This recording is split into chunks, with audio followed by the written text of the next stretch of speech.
Bijouterie Santia, mividy volamena. Voninandray anao ny alatsinainy hatramin'ny sabotsy. Merci toi am'le nettoie vaovao. Nettoie, ny ty vera. Why to lasa misy volofotsy akindry? Le tsy inona kizony ataoko amin'io? Saki manana vahaolana.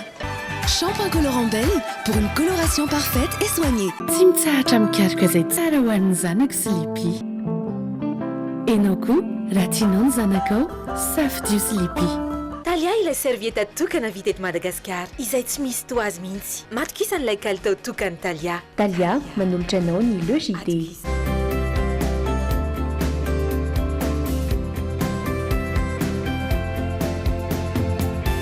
Sanifère, le meilleur. Ma safidiko numéro 1 malagasy manolotra ho anao.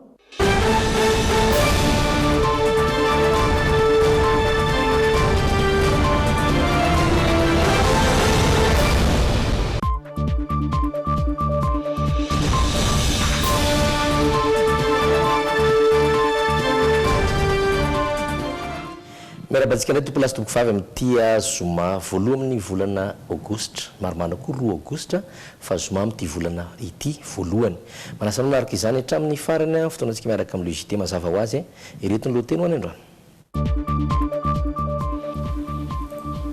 mitoy ny adievitra momba ny tetandrom-pianarana aona 24 Nara ny jery ny mety ka mendrika tohizana sy ny tsy mety ahitsy nandriny mbola lasa iny ny tontolo ny tafika malagasy. Tanatin'ny taona vitsivitsy miparitaka tamin'ny tsena anatin'ny eto Madagasikara ireo finday tsy nisy ime. Velontanàna manoloana ny fibodon'ny orinasa iray ny tamin'ny refy 4,0 hektara ireo tantsaha any Marovoay. Ary farany Angletera dia vaky ny fefilo lehibe iray izay efa atahorana mafy amin'izao fotoana izao. Ireny isan'ny santionam-baovao atolotra ianao amin'ity andron'ny zoma faharoa ny volana aogositra ity anasainao aza anaraka azy hatramin'ny farany. Ireo avy hatrany ny rahantsika ny vaovao misongadina ao andrany.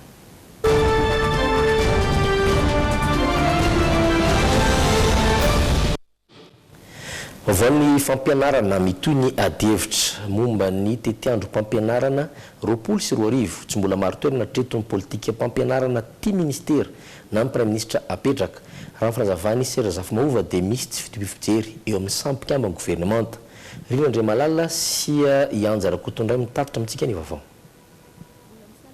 Taom-pianarana nomboka ny volana oktobra ny rehetra misy ireo mahita tombony ary misy ireo mahita faty antoka na dia samy mety andreny vohitra ihany azy.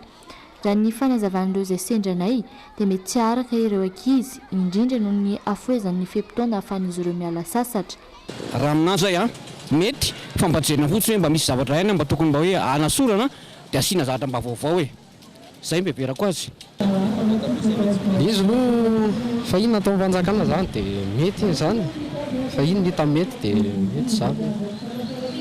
Maray aman-drenana aloha dia aminay mety tsara ilay izy satria ohatran'ny hoe fa zay zany nazatra hatramin'izay dia tsara mihitsy satria eo amin'ilay programme fianakaviana koa mety tsara aminay mihitsy ilay izy. Tetsekilany diso ny adievitra ironan'ny malagasy maro raha ny fanazavan'ny Serge Zafimahova sy tokony ny momba ny tombony ho azo amin'izay tetiandro ho avy no adievitra fa ny tombotsoa ho azon'ny zaza malagasy.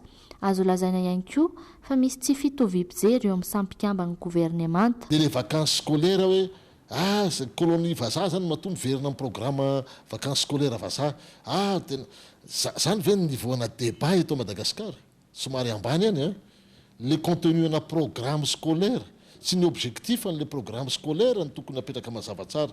Ministre ny fampianarana mialatsiny tokony olona mba mafe ny zavatra tokony teneniny ary amina niveau académique ambony sy expérience ambony fa tsy kilalao anjaza kory izy ity ka zay namana roa reto zao atao ministre. Marina fa efa namoaka ny fiadidinan'ny Repoblika efa ny volana oktobra no hanomboka ny fampianarana amin'ny taom-pianarana manaraka andrasana izay diniky ny fampivoarana ho ataon'ny mpikambany gouvernemanta araka izay efa nolazainy ny praiminisitra.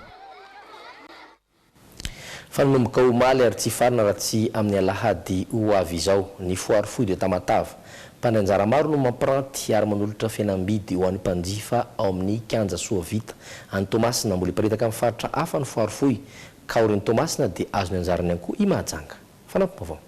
Manomboka miparitaka any amin'ny faritra maro ny foary foy izay karakarain'ny Canal 7 Events nandray azy voalohany ny faritany Tomasina nitombo ireo mpandray anjara avaliana ny an'izy ireo nahita toerana vaovao ampandrosoana ny tolotra. Dia mahita fatana be da be ary izay dia manome tolotra ho anareo amin'izao foary foy izao. Afa-po zay ato aminay chef serre mahafinaritra fandraisan'ny Tamatave anay afa-po zay tamin'ny andro voalohany Tsara dia tsara tokoa zany fa ianareo zany andrasana sisa nareo vahoaka ito Tamatave fa azo kataontsika amin'izany promotion zany. Ny promotion zany ato amin'ny Galaxy misy Android tsara be ato amin'ny Galaxy. Mbola hatratra amin'ny alahady zao ny foary foy de Tamatave ko manantena ireo izay mbola tsy nandalo teto amin'ny gymnase Soavita hitsidika ny toerana. Mbola mitira pitsy ny foara mbola amin'ny ladiny rehefa ran'ny foara zany voatapitra fa mba manasa antsika rehetra mba hitsidika an'izany foara. Telo andro zany sisa nahitanareo anay aty fa tonga fa manenjika aty. Anisan'ny mampiavaka ny foary foy ny fitsonjovana ny tombontsoany ireo mpanjifa mampanantena ny mpikarakara fa mbola hitety toerana maro ny foary foy toa ny Mahajanga. Aorian'ny foary foy de Tamatave nefa dia fantatra fa efa manohana salon de la fête et des moments d'exception ny Canal 7 Events. Mbola itoy amin'ny farany andro ity mazava ho azy any foary foy de Tamatave eo amin'ny kianja amin'ny tafin'ny Soavita. Fa ivereny tao Antananarivotsika natanteraka fikaonandoha lehibe teny vato tao anatin'ny roa andro ny tafika malagasy. Fotoana izay nijereny ireo nety ka miendrika ho tohizana sy antsinany tsy nety nandriny ambolana lasiny natrika izany androany ny ekipany mpanao gazety Andromina. Nandritra ny enim-bolana voalohany dia tokana ny baiko nomen'ny filohan'ny Repoblika sy ny Prime Ministre any ministra ny firovam-pirenena dia ny hoe azo iaretana fandriampahalemana. Nainga tamin'izany avokoa ireo paikady napetraka toy ny fametrahana ireo vondrodobo tafika ampandry fahalemana any ambanivohitra. Miaramila Roivo Mahery no efa miparitaka amin'ny Madagasikara. Eo koa ny fandefasana handeha tafika ivezivezy ny tanàn-dehibe indrindra fa any amin'ireo faritra tena mena. Tsy adino koa ny fandefasana ireo sambo anaramaso morontsiraka Madagasikara. Nampetsaka tamin'ny fampitaovana ny fidonana notaria ny filoha Andry Nirina Rajoelina izay nampirisika ny tafika hiasa ao anatin'ny paikady vaovao. Sy moa manaraka dia araka ny lazaiko tao ho fitazonana ny rafitra fandriampahalemana izay azontsika atao zany na hoe consolidation de la sécurité mba afaka miverina milao indray ny fiainana any ambanivohitra sy any andray amin'ny toerana mafana anaty andrenivohitra aza ary hiditra indray zany tsika amin'ilay hoe action civilo-militaire zany hoe fanomezan-tanana ny vahoaka ny tsaha amin'ny reboisement ohatra fisaboana azy ireo ohatra fanamboaran-dalana ohatra fiarahana amin'izareo misalamy asa madinidinika ohatra ary amintsika miteny zao ohatra dia efa misy antenne médicale tsy latsaky ny folo no miparitaka eto Madagasikara. Misy dentiste miaramila any, misy dokotera miaramila any, misy infirmier miaramila any izay alefa ihany koa itsabo andreo vahoaka reo satria amin'ny faritra sasany toany Vohibe toany Amboasary Atsimo dia nangataka an'izany tsy manana dentiste mihitsy, dentiste miaramila alefa any. Tia manandrina aty misy poste dentaire fa tsy misy dentiste miaramila koa nalefa any dia isan'ny vaindondresaka nandritra ny fikaonandoha nasionaly ny tafika malagasy tao anatin'ny roa andro teny Ivato izay ny farany androany ireo. Nokaroana nandritra izany koa ny lesoka nahatonga ny tafika malagasy ho osa sy ny karoana vahaolana mafiorina ny tafika. Ankoatr'izay dia noloteny ny amboly zanakazo ao anatina velatra amin'ny rehefa 1 hektara ny tafika. Tetika asa matsiny graine de vie masomboly ny tafika malagasy. Ny farandro moa izay fikaonandoha nasionaly ny tafika malagasy izay izay koa ny atotsika anaty dokam-barotra orin'izay mbola hitoy ny fanarahana vaovao eto amin'ny logité any Andromina.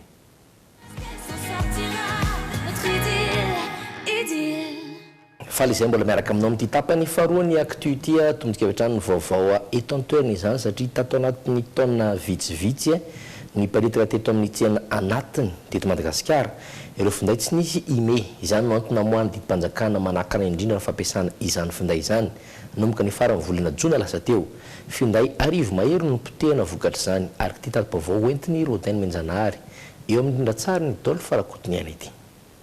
Finday zato sy arivo no nipotehana teto amin'ny aritaika alarobiny voalohan'ny volana aogositra teo.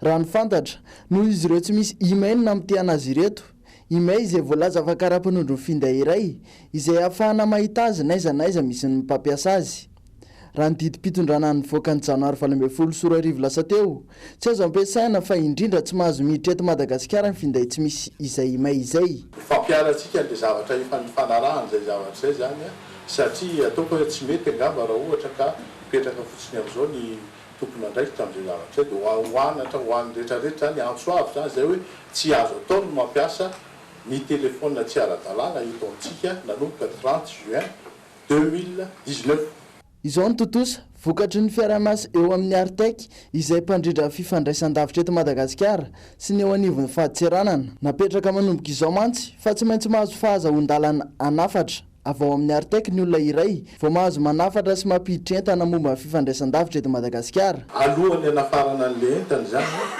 ny ara-entana momba ny télécommunication na radiocommunication dia tokony mangataka an'izay aty amin'ny Artek any zany dia efa mandeha le contrôle hoe le zavatra ho angatanao ampidirina eto amintsika ve mety sa tsy mety amin'ny zavatra norma ampiasaina eto amintsika dia arakarak'izay no ampidirantsika azy mbola maro ireo entany avy eto Madagasikara izay araha-maso akaiky ony avy eo amin'ny Artek ho an'ireo finday tsy manana imay ara-dalàna kosa efa nisy ny fifanarahana natao tamin'ireo tambazotra eto Madagasikara izay manakana ny tsy fandehanan'izay finday izay intsony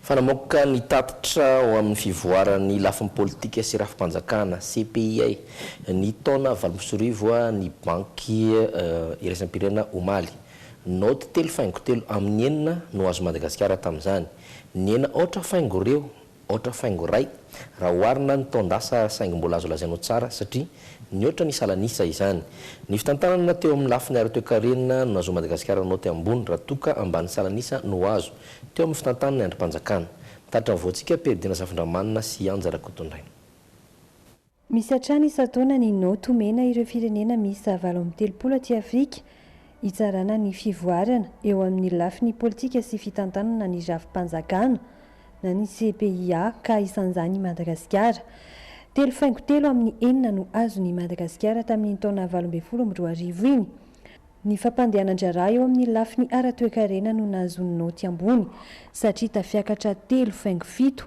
isa mihoatra ny salanisa telo faingo ray izany nampiakatra io izy io ny politique et gestion de la dette na ny paikasy ny fomba fitantanana antrosa izay tonga hatrany amin'ny 4.5 amban'ny salanisa kosa ny noty azo eo amin'ny fitantanana ny andrim-panjakana satria 2.8 izany io le hoe indice telo faingo telo io dia mahazo antsika 2 points isa anankiroa zany ambony ny moyenne zay mbola azontsika hatsarany ihany nefa lizy fa zany hoe efa mihoatra kely zany tsika amin'izay le hoe fahaizantsika manatsara ny fitantanana amin'ny akapobean'ny fiainam-pirenena zay indrindra amin'ny lafiny ara-ekonomika raha jerena tokoa ny fivoarany Madagasikara nanomboka ny taona 2024 dia tahaka izao nahazonao telo faingo efatra i Madagasikara ny taona 2024 nidina trano kosa nefa ny note taorian'izay saingy nanomboka niakatra izany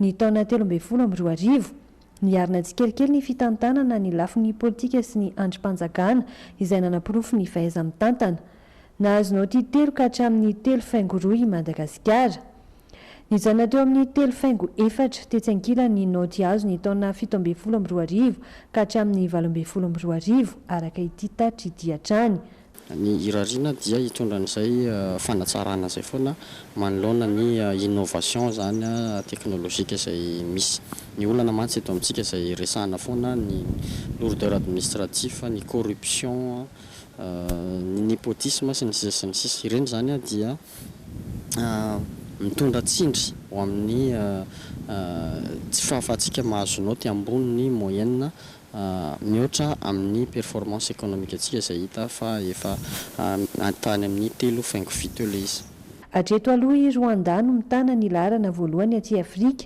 mikasika ny fahaiza mitantana ny fandaniam-bola sy ny lafiny politika raha araka ny tatry ny CPIA hatrany ny taona 2024 efatra faingo aotra ny naoty azony manaraka azy avy eo ny Cap Vert izay manana naoty 3.8 i Soudan Antimo no manana ny naoty farany ambany satria 2.5 ambany ny Salanisa 3.2 no azony.